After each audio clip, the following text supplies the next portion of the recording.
Hi, it's Luz Canino Baker, president and founder of Latinas on the Plaza, and I am really excited to introduce you to a longtime friend, way over 10 years, who originally was going to be one of our panelists in our Better You program, but that program got postponed till the fall. And I didn't want you to wait until the fall to hear, um, for me to introduce you to her and for you to get inspired by the things that she's doing. So I asked her if she would give us some of her time today to just give you a snippet of what's going on in Tanya's life. Her name is Tanya Flores. Um, as long as I've known Tanya, I think we both started out as bankers, and then I saw you move into role of entrepreneur. Um, then you moved into house flipping. Um, and now you're as far as I know, you're into real estate and any other thing that you're going to be talking about today. Um, so I've been basically a follower of Tanya. She's actually been a student in one of our programs in 2017, a mentor to our young girls 19 to 30, and also a board member. So I've seen Tanya in various capacities. And I would say over the last couple of years, maybe 2 years, I've been following you behind the scenes and seeing some major shifts in your life. So let's start there, Tanya. Let's talk about the shift that I'm seeing, and maybe you can help me say, no, it's not a shift. So what a shift is when you make a change in your life that you won't ever go back to the way you were. Like when you make a little simple change, you might go back. Like you're on a diet, you might go back to eating wrong, not exercising. But when there's a shift, it's something that really happens to you that it has so much power over you that you say, I'm never going back. So let's talk about that, Tanya. What's going on? Yeah, oh my gosh, it is so interesting that you use that never going back because today I ran into one of actually my lender partners at a women's event and she was talking about, oh my God, you look amazing, right? Health wise. And I'm like, I'll never go back. And it really is that you never go back because unlike when you make a decision to do a program, oh, I'm gonna lose some weight or I'm gonna, do this, it really starts with a mental change and a decision to be a completely different person. Not to say that, you don't love who you were, but you really do need to leave parts of you that no longer serve you. And we can have that happen at any time.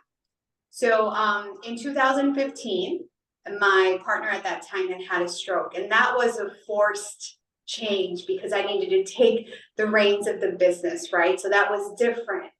But here, most recently, I actually did invest in a coaching program, in a self-image program, and I had the blessing to really work on rewiring myself because I wanted something different. So I've been married for about 14 years. And I can tell you that when I got married, I need to provide a little bit of context because I know there are a lot of women that may be watching this that are either about to go into a relationship, they might be in a relationship, and by no means am I saying get separated or anything like that.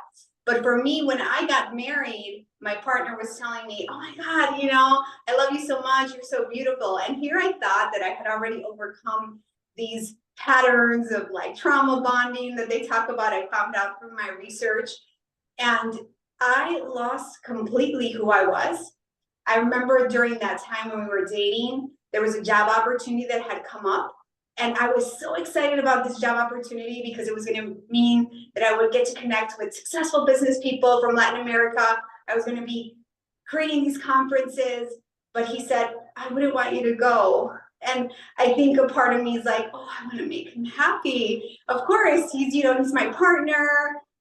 But I didn't understand that to silence yourself, to silence who you are as a person and what your goals and dreams are, it really can come back in the future. Like you silence yourself, and in a relationship, you not having that independence, right, can become into codependency.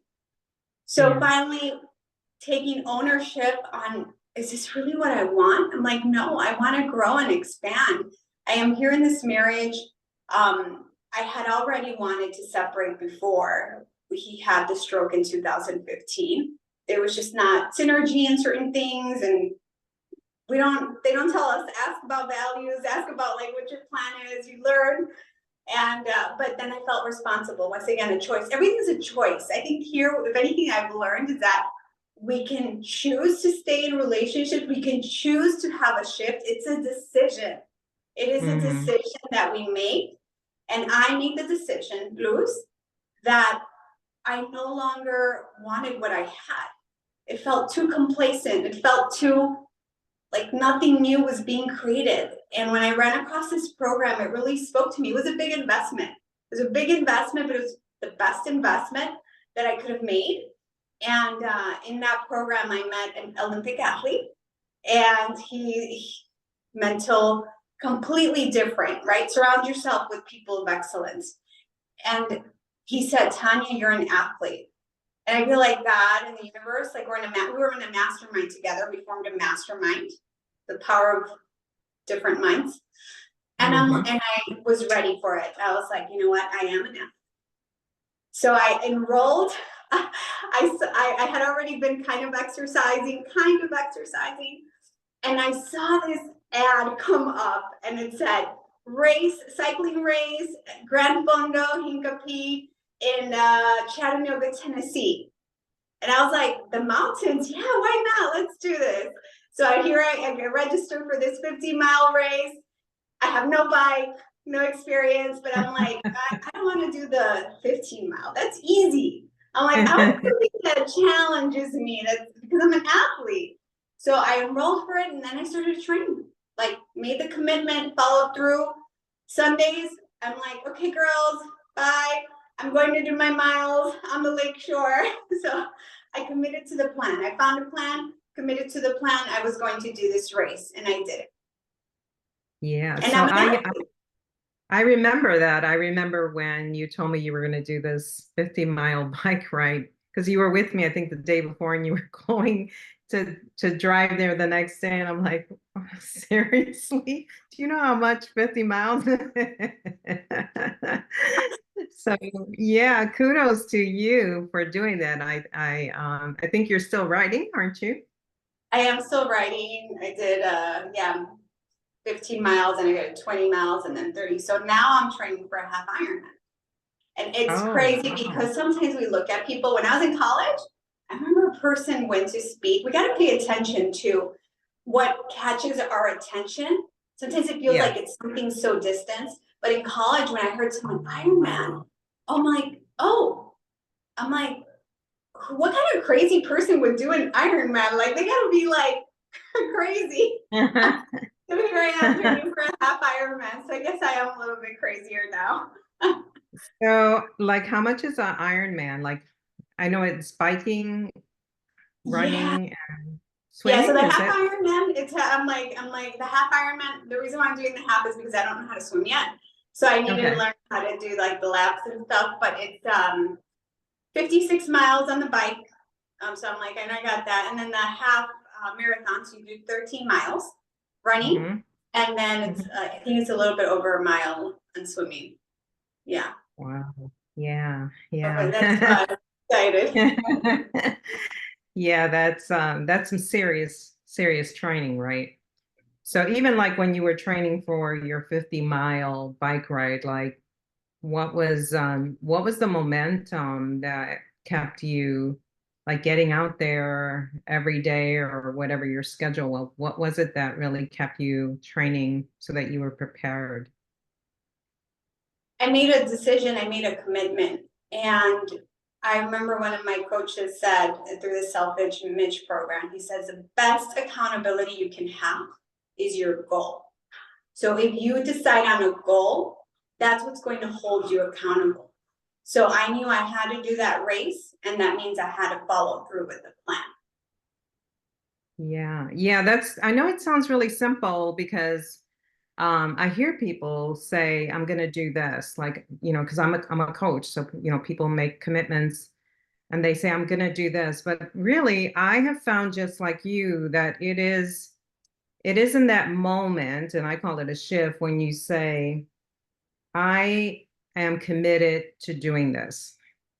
And you're telling yourself over and over, I'm committed to doing this. You're hearing yourself say it, you're declaring it to other people, and it is powerful. Like it will pull you to do the activities that you need to do in order to train or to try some new activities. So yeah, I can totally relate to what you're saying here, that it is that. I think 2 years ago, I made that commitment around working out because I too was like working out 1 day a week, thinking that that was enough. And as we get older, right, that's not enough. And one time I got on the scale after having dinner and I was like, oh no, Oh, this this is not gonna keep going up. I am like committed. I am going to do whatever it takes to, lose weight and also to be fit. I mean, I was never really heavy, but I always want to be fit. And so I said, what do I need to do? I wear Fitbits now. I love these things. So this is my constant reminder. I joined a gym. I invested in some online programs to help track my food, like Lose It and whatever those other ones out there. And I was able to get to the point where I was working out 10 hours a week and loving it I and mean, yeah. loving it.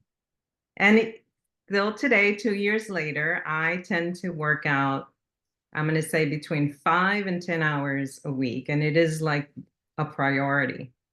Yeah. So for you, like, having this, doing the race, accomplishing it, like you finished the race, right? You didn't die. You came No, back. no. So then what happened? Like what was your next like motivation to keep doing new things? Yeah, you need to set another goal. I think it's we're growing and evolving. And for me, my motivation is to keep growing and expanding.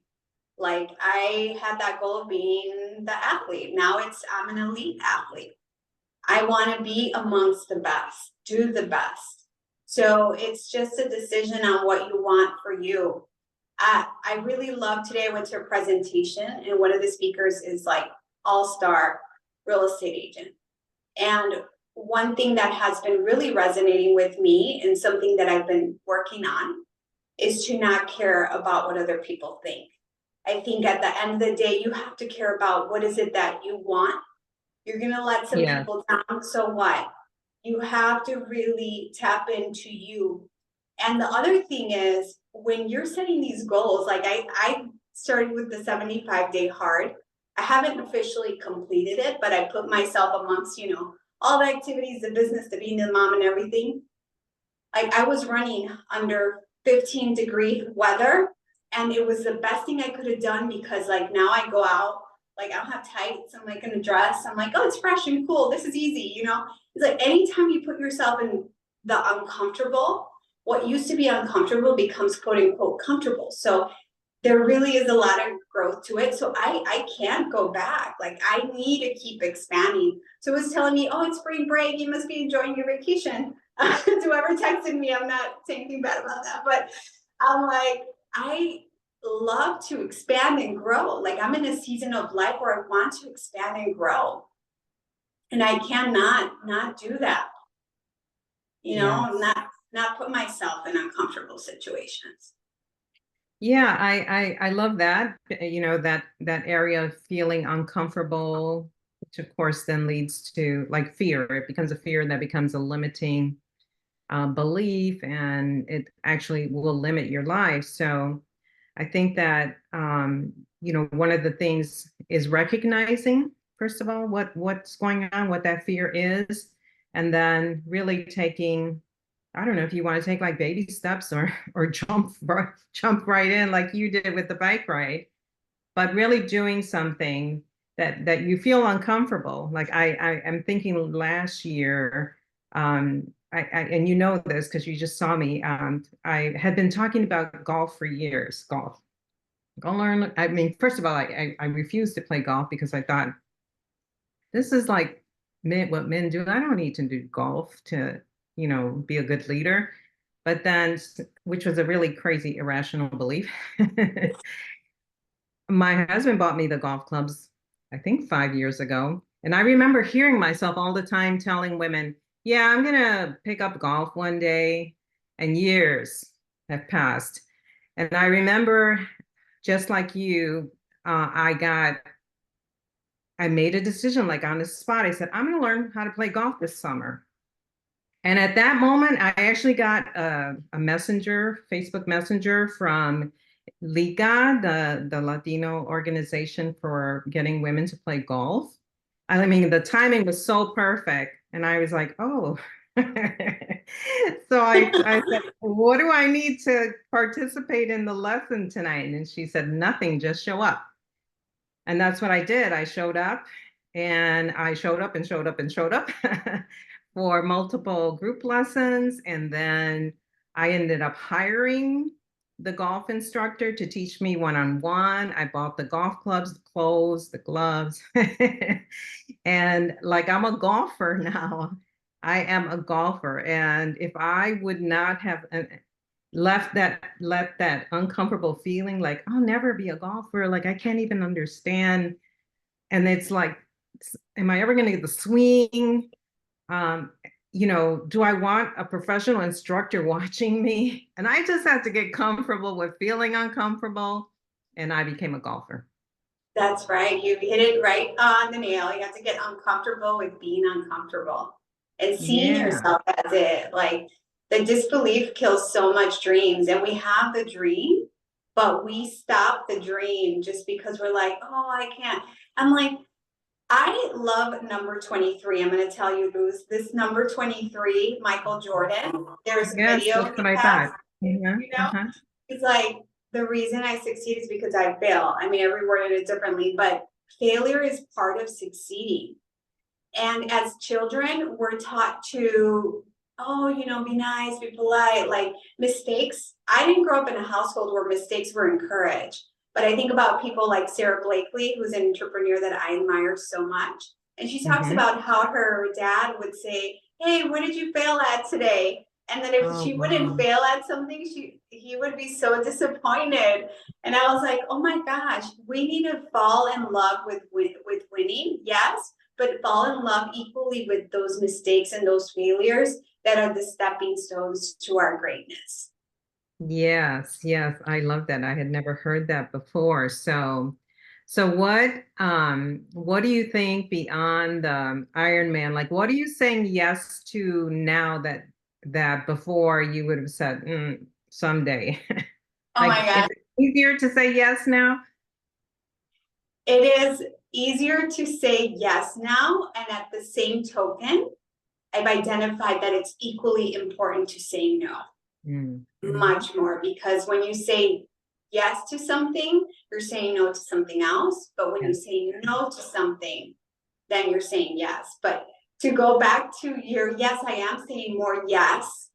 There are projects on the back end. Some of them I won't share today but I am excited that they're collaborations and they've come on the spirit of faith because I have a big goal that I'm going towards. And I'm like, God, I'm trusting also in the unseen, because there's also, you don't know, right? When you were in a thing looking to be a golfer, you didn't know what that golfer loose version would look like.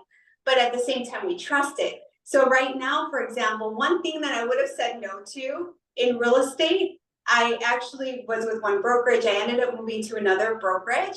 And I'm like, oh, I'm never gonna grow a team, or like I wanted to grow a team, but at the same time, I want the responsibility of what it meant with a team. And now I'm like, okay, so now I'm collaborating with other agents.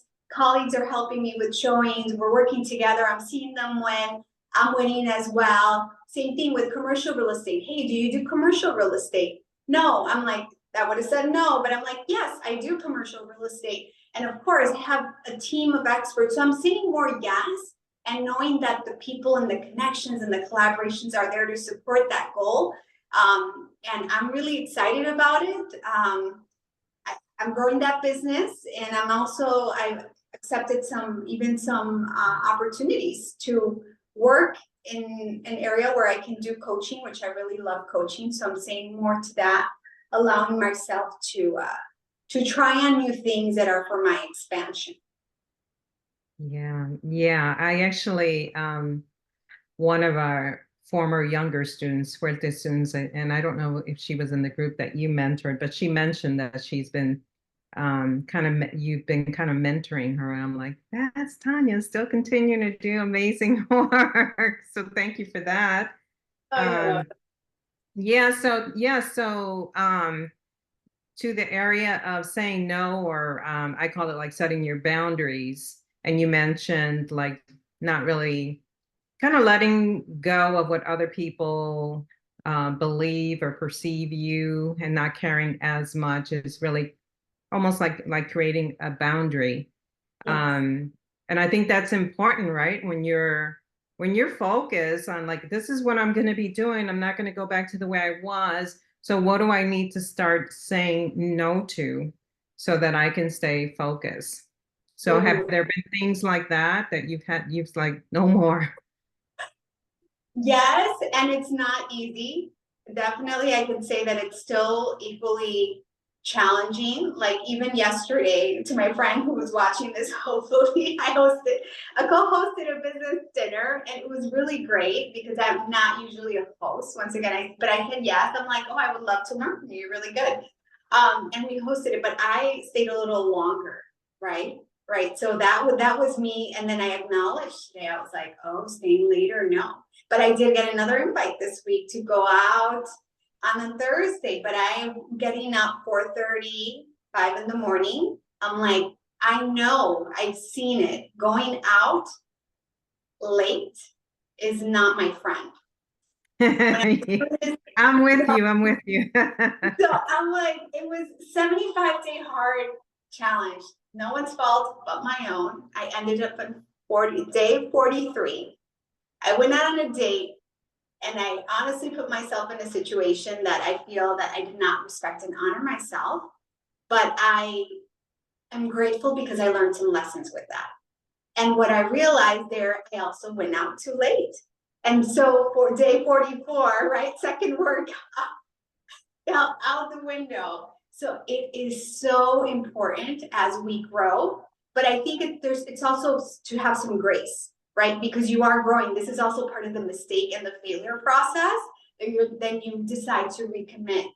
So going out late is not my friend when it comes to getting up early and working out, which, me Yeah. carrying a business and raising girls and a family and with all these projects, it is not my friend. So I said no to this Thursday thing, and I'm gonna have to say no to a lot of other invites too. Although, yeah. Yeah. Yeah. Thank you for sharing that. Boundaries are so important. And I actually teach boundaries, and I teach people to write down their boundaries, like start the year by writing them down. And obviously, as the year progresses and you identify more, you can add to the list and to keep them nearby so that you can refer to them, because it's really easy. Most of us, and I'm not, but most of us tend to be like people pleasers, and we don't want to let people down. So then we're like, oh, just this one time, just this one Uh-huh. time. That one time, as you said, is going to cost you something. Like if you needed to get up early to go work out the next day, it's going to cost you that. So then you need to almost think about that in advance as to, do I really want to feel that way the next day? Why don't I just say, no, I can't, not at this time. So part of this, like having this shift is really about really knowing yourself and continuing to really go after the things that you define as your priorities. So is there a routine, a process that you follow to help you stay focused on your, like these goals that you have right now? Yeah, I mean, I do the vision board. Like I have the vision board and I look at it, I see it, and I feel it, and that helps to recommit. I do affirmations as well, because it's very easy when you've been stuck. And I say the word stuck because we have patterns that Yeah. we've been raised with, or we maybe weren't say act this way, but we observed it. Like I didn't grow up in a disciplined household, but or you didn't, whoever's watching didn't grow up with discipline, or didn't grow up in where you saw there was a loving relationship and now you're attracting these partners. Like we have these patterns that sometimes we don't necessarily acknowledge. And for myself, like, but I made the decision, right, to reaffirm and to tell myself, you know, I am sexy, strong, and beautiful, right? Which is something that I used to resist. Or, you know, I am healthy and wealthy. And you can say things to yourself so you believe it and you're operating from that identity. The next step is, am I acting like that? Did I get 1% better? Like just even 1% better over the years, 365% better. So like one thing that I'm working on is making sure I'm bringing high energy. And like I need to remind myself, like if I walk into a room, like am I elevating the energy in the space? Like am I bringing enthusiasm? Like that's something I'm working on. So certain rituals or of like knowing, I think, did that cut off?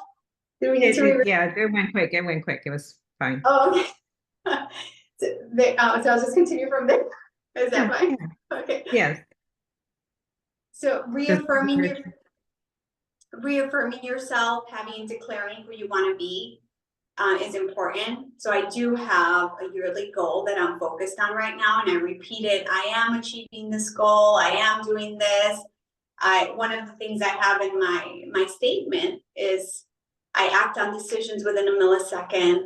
Like if I'm at a restaurant, like now I don't take like 10 minutes anymore to look at the menu, or like I want this, I don't want this. Like no, now it's like, okay, let's scan the menu. This is what I want. So it's like things you start to practice those micro habits, and over yeah. time you compound it and you become who you really want to be. Like all those successful people that you look at, whatever success means to you, right?